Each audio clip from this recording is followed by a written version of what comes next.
boxes of food float down under billowing parachutes over the crushed communities of northern Gaza. An inadequate offering to a desperate population below. In Tel Aviv, protesters stand against police, demanding fresh elections and for the government to make a deal to win the release of those still in captivity.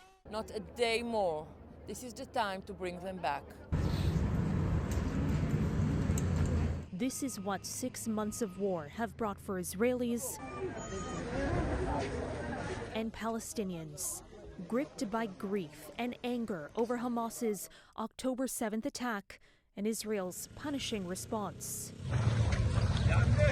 At its 6-month mark, it's not clear what direction the war will take. Israel's military says it's withdrawn most ground troops from the southern Gaza Strip.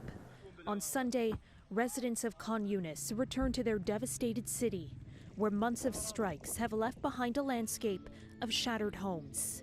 Last week, the military pulled back from the Al-Shifa hospital in the north after a 2-week siege by Israel in search of Hamas militants.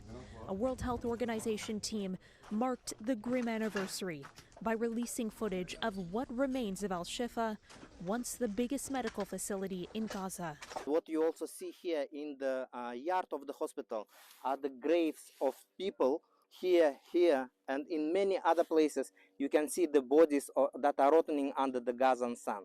This is horrible and this is unimaginable. This war should stop now. Weeks of negotiations between Israel, Hamas, and their mediators have so far failed to yield a breakthrough.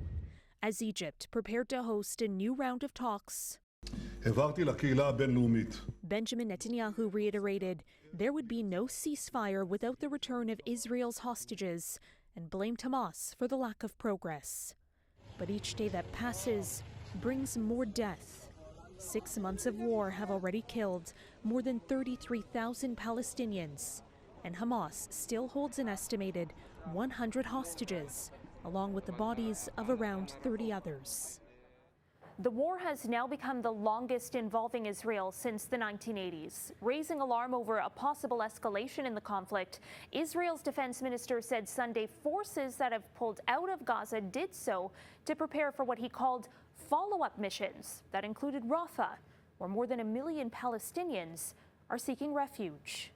For City News, I'm Caryn Ceolin.